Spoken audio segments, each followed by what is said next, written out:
You weren't supposed to be out here. You knew that before you left. Your mother told you. Your grandmother told you before that. Everyone who grew up anywhere near the bayou gave you the same instruction.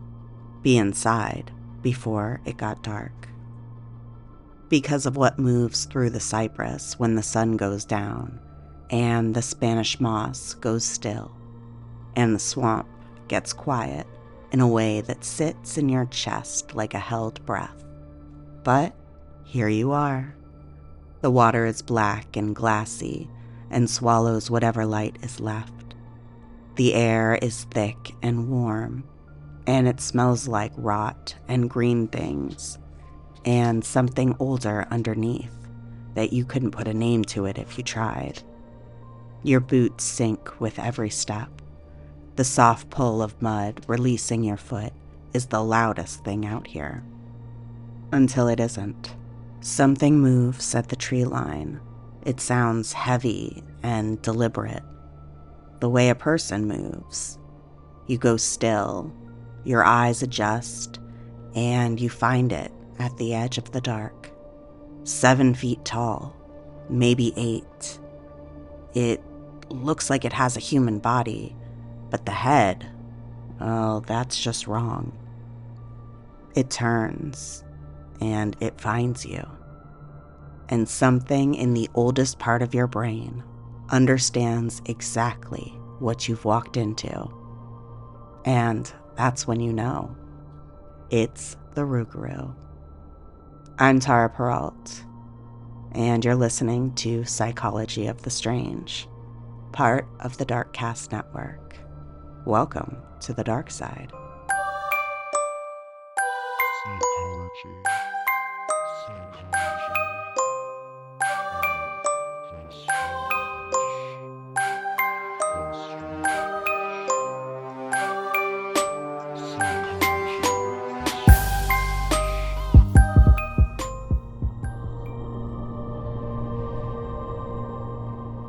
Here's the thing about Louisiana. It isn't just a place. It's a feeling. Step outside on a summer night in the bayou, and the air doesn't greet you so much as wrap itself around you. Thick and warm, and smelling of standing water, and cypress, and something ancient underneath it all. The kind of air that makes you feel like the land itself is alive, like it's watching, and like it has opinions. The bayou doesn't give things up easily. It swallows them. Boats, bodies, secrets, stories. The water takes what it wants and keeps it, down in the dark where the light doesn't reach. The people who built their lives out there, who raised their children and buried their dead in that land, they understood that. They learned early that some places demand respect. And they had a name for what lived in the dark. But to understand the rougarou, you have to go back further than Louisiana, further than America. You have to go back to a people who didn't choose to be here, who arrived not with ambition or adventure, but with grief, carrying the remnants of a life that had been taken from them. The Acadians were French settlers who had been farming the land near Nova Scotia for generations. They had roots, the real kinds. The kind that takes decades to grow. And in 1755, the British tore them out.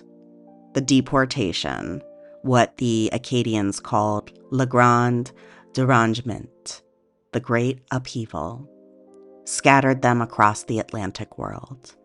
Families were separated at the docks, loaded onto different ships, sent in different directions with no guarantee they would ever find each other again. Some ended up in American colonies, some the Caribbean, some died at sea. It took decades of wandering, of being unwanted wherever they landed, before enough of them made their way to the swamps of southern Louisiana. And finally, exhausted, they stopped moving.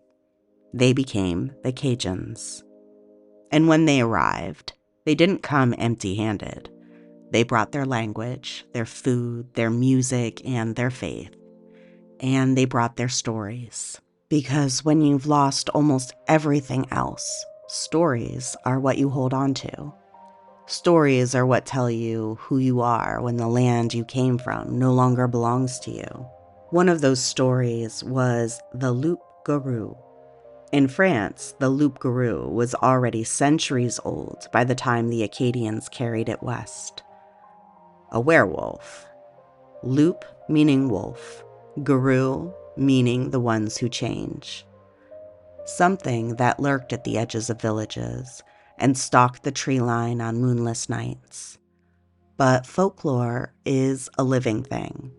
It doesn't survive transplantation by staying the same.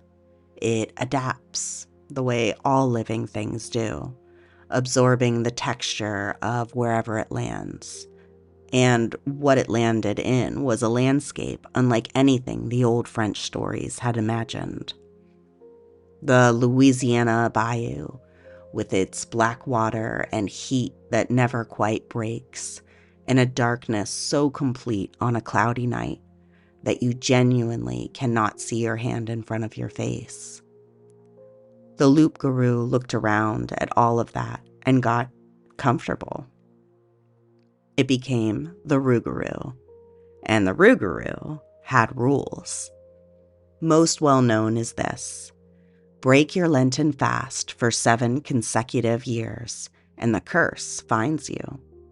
7 years of turning your back on the ritual the church prescribed. 7 years of choosing yourself over the sacrifice.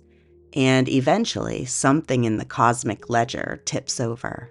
Picture what that means in a tight-knit Cajun community where everyone knows everyone, where the priest knows your name, and your grandmother lights candles at the same altar every Sunday. Missing Lent once might be weakness. Missing it twice might be trouble. Missing it 7 years in a row is a declaration, and declarations in this world have consequences. The church had its own mechanisms for handling people who strayed too far. Excommunication, the formal severing of a person from the body of the church, from the sacraments, from the community of the faithful. In medieval France, the loup-garou legend was already tangled up with this. If you were excommunicated and didn't repent, then the curse fell on you. In Normandy, an excommunicated man became a werewolf for 3 to 7 years. In other regions, anyone who hadn't confessed in a decade, who had stopped using holy water, who had placed themselves outside the church's reach, the transformation waited for them. The monster wasn't just a punishment for bad behavior. It was the physical manifestation of what you became when the church let you go. Think about what excommunication meant to a devout Catholic community. It wasn't just spiritual consequences in the abstract. It meant you couldn't receive the Eucharist. You couldn't have a church wedding. You couldn't receive last rites. You died outside the grace of the church, and you were buried, if you were buried at all, outside the churchyard walls. Excommunication didn't just threaten your soul, it unmade your place in the community. You became, in a very real social sense, something that existed outside the boundary of what the community recognized as human. And then, of course, there's the transmission rule. If a rougarou bites you, if you survive the encounter, if you make it back to your home with your life still in your body, you can pass the curse on, but only under one specific condition. You have to tell someone, speak about what happened, describe the creature, say its name, and the curse transfers. Keep the encounter secret for a year and a day, and it breaks. The silence is the cure. In the Catholic community, confession is the act of speaking your sins aloud to a priest. It's a verbal act of acknowledgement and the mechanism of salvation. The church tells you that silence is sin and speech is grace, and confession is how you come back from those sins. The rougarou says the opposite. Here, speaking condemns you. Here, the thing that might save your neighbors is the thing that destroys you. The creature has taken the central sacrament of Catholic life and flipped it. Confession gets you cursed. Silence keeps you whole. That tension between the church's demands that you speak and the rougarou's demands that you stay silent lives right at the fault line between institutional religion and folk belief, between the official story and the one people told each other in the dark.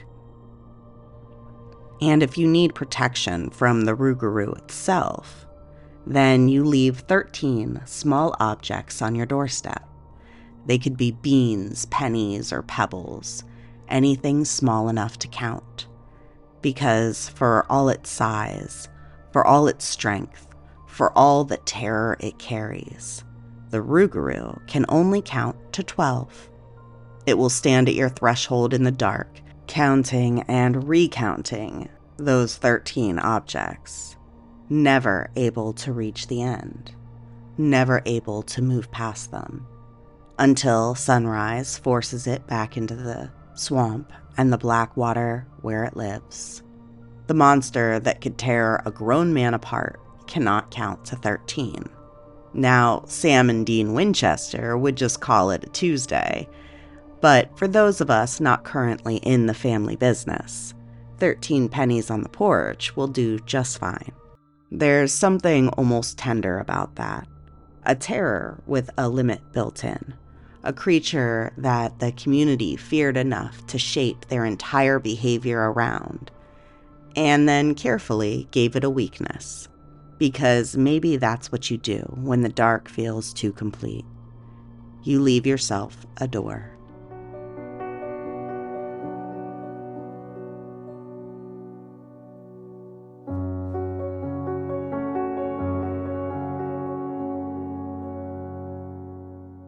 So at this point, you might be thinking, okay, this is just a werewolf, right? And honestly, that's fair. On the surface, the rougarou has all the familiar pieces. It's a shapeshifter, human by day, something wrong and animal by night. It lives in the dark. It comes for you if you're not careful. The bones of the story are the same that you'd find in any werewolf mythology going back centuries across Europe. But here's where it gets interesting. The rougarou isn't just a monster that happens to live in Louisiana. It's a monster that could only have come from Louisiana. The specific triggers, the Catholic Church baked into the curse, the way the community built both the threat and the escape hatch into the same story.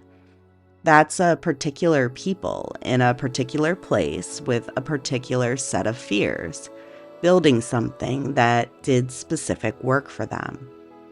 The werewolf is a creature of transformation. The rougarou is a creature of consequence. And that matters because once you see it, the whole legend reads just a little bit differently. So let's go back to the excommunication for a second, because I think it's the key to understanding what the rougarou is actually doing. In the medieval Catholic Church, excommunication wasn't just a spiritual penalty, it was social death. This is where terror management theory comes in. It's the idea that human beings are uniquely aware of our own mortality, and that awareness destabilizes us. So we build systems to manage it. Religion, ritual, moral codes. These are all, at least in part, ways of keeping the existential dread at a distance. And one of the most effective tools in that system is externalizing the threat, making the abstract concrete. When death and punishment feel too big and too shapeless to be afraid of properly, you give them a form. And in this case, it happens to be 7 feet tall with a wolf's head that comes for you specifically for the thing you did wrong. That's manageable. That's a monster you can leave pennies out for. The rougarou becomes terror management in a folkloric form. But it's also doing something a little bit more specific than just making punishment feel real. It's enforcing a social contract. It stops you from morally disengaging. And by that I mean it's the mental gymnastics that people perform to justify stepping outside their own moral code, telling yourself the rules don't apply, or that everyone else is doing it, or that the consequences are too abstract to worry about. Folklore like the Rugaru exists in part to close that exit. You can't morally disengage from 7 years of broken Lenten promises when you know what waits at the end of them. The consequence isn't abstract anymore. It has red eyes and it knows where you live. And this is where the Cajun community did something sophisticated. They didn't just build a monster. They built a monster with a very specific target profile. Children out past curfew, Catholics lapsing on their Lenten observance, people drifting from the church. The rougarou doesn't come for everyone. It comes for a particular kind of deviation that threatened the coherence of this particular community. A displaced people already fragile, already holding themselves together by the thinnest threads of shared culture and shared faith. The monster they built reflects exactly what they were most afraid of losing. And that's what I mean when I say folklore is social technology. It's a community-built system for maintaining the behaviors that keep the community intact. No institution required. No enforcement mechanism beyond the story itself and the very human tendency to believe that the dark holds something watching. Which brings us back to the transmission rule. And I want to spend a minute here because I think it's the strangest and most interesting detail in the whole legend. The curse transfers if you speak about it. Keep silent for a year and a day, and it breaks. In a tradition where confession is the path to grace, the rougarou has constructed an exit inversion. So what it creates is a community where a specific kind of secret keeps you safe, where silence is protective, where reaching out, warning people, telling your story, which is one of the most human impulses there is, becomes this vector of transmission. And if you think about Jennifer Freyd's work on institutional betrayal, the idea that institutions cause additional harm when they create conditions where reporting a violation is more dangerous than staying silent. The Rugaru legend essentially builds that dynamic into the folklore itself. The monster and the institution it serves both benefit from your silence. You bear the experience alone, or you spread the curse. Those are your options. And then there are the 13 pennies. I made a joke about this earlier. The image of a 7-foot wolf monster standing on your porch counting beans until sunrise is genuinely absurd. But the number 13 isn't arbitrary. In Catholic tradition, 13 carries weight. 12 is the number of completion. 12 apostles, 12 months, 12 hours. 13 is what comes after completion, the thing outside the system. Judas was the 13th at the Last Supper. 13 is where the order breaks down. So the object that defeats the rougarou is the number that represents transgression in the tradition that created it. The community gave their monster a weakness. And that weakness is the symbol of the thing the monster punishes. There's a kind of dark poetry in that. The rougarou can embody every Catholic fear, but it can't reckon with Catholic betrayal. It gets stuck there, counting and recounting until the sun comes up and the world goes back to normal. Whatever normal means out here. But here's the thing about the rougarou and the Catholic architecture of the curse.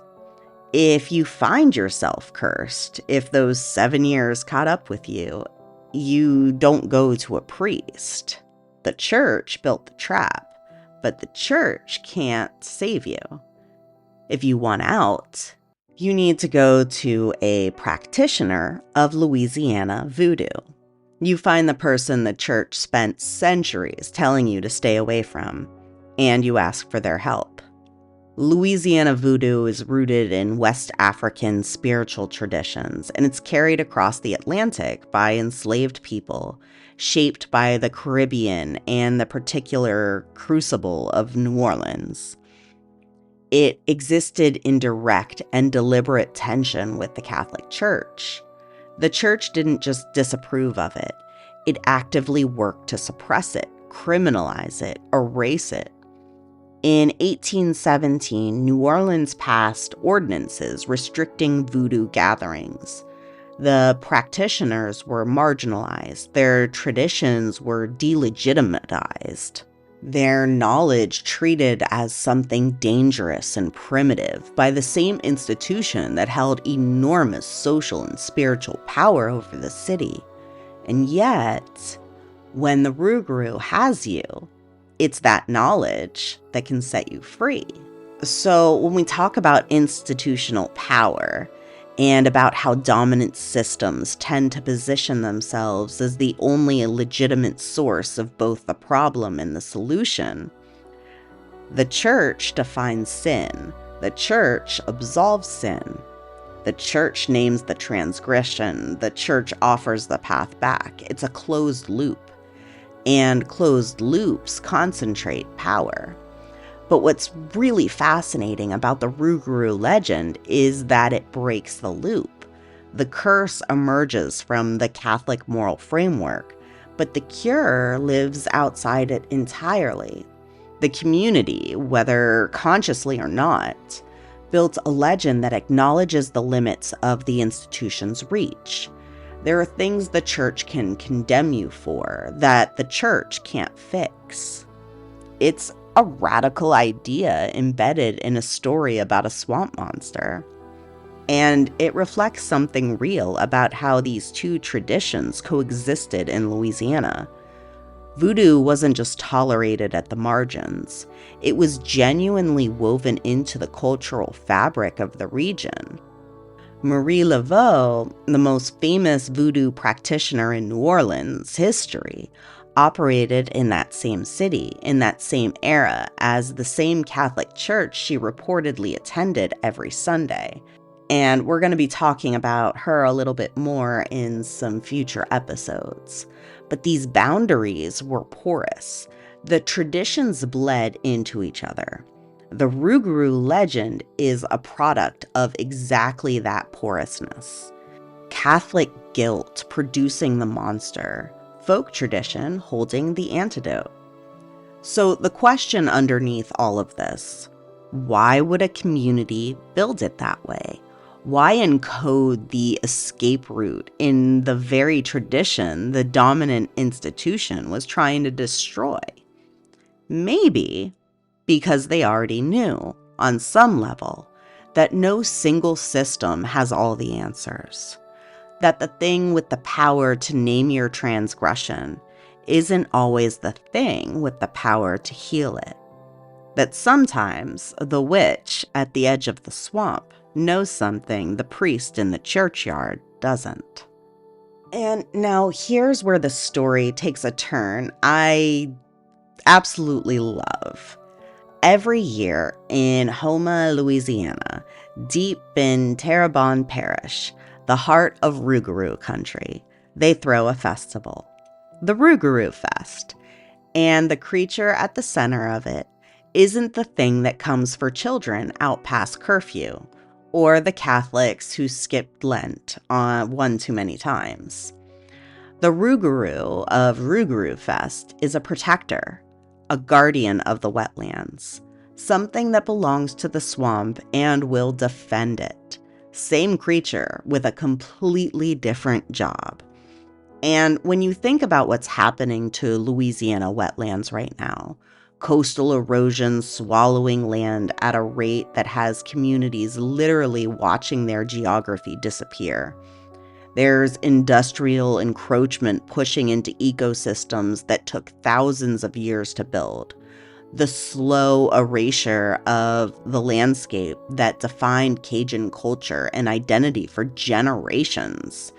This recasting of the rougarou makes a certain kind of sense. The threat changed, so the monster changed with it. The rougarou was always a creature of consequence.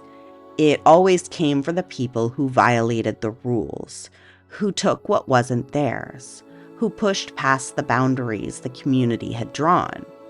And for a long time, those boundaries were religious and social. Now they're ecological.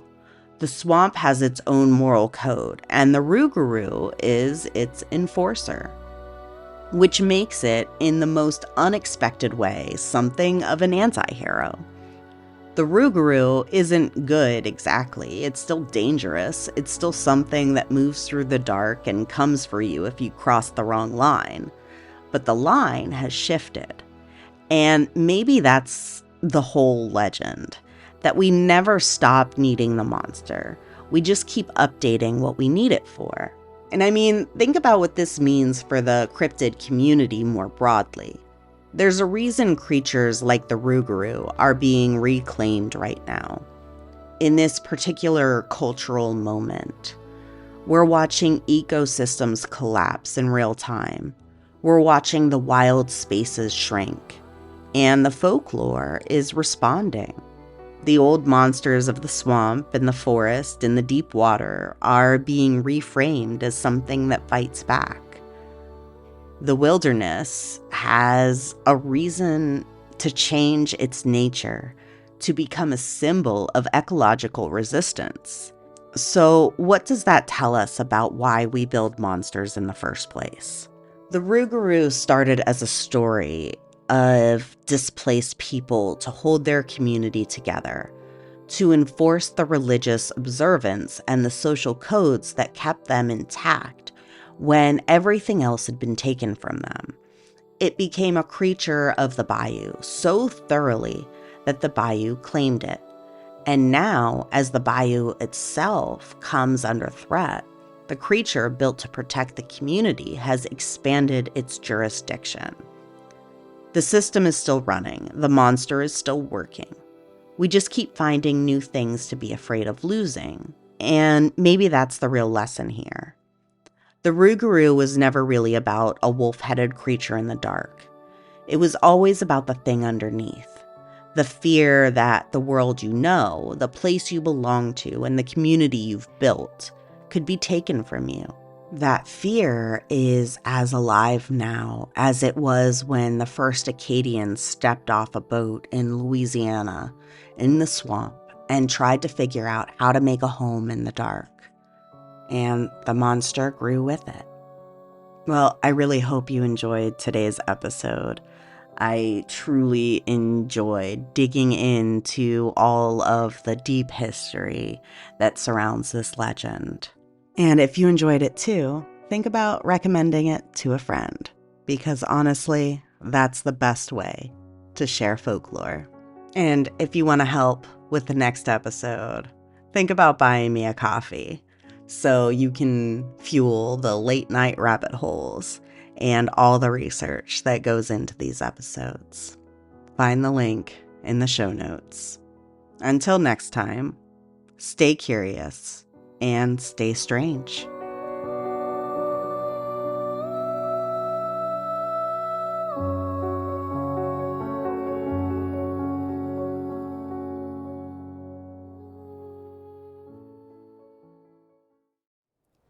There are over 200,000 unsolved homicides in the United States justice system right now. And many of those cases haven't seen the light of day in years, decades in some instances.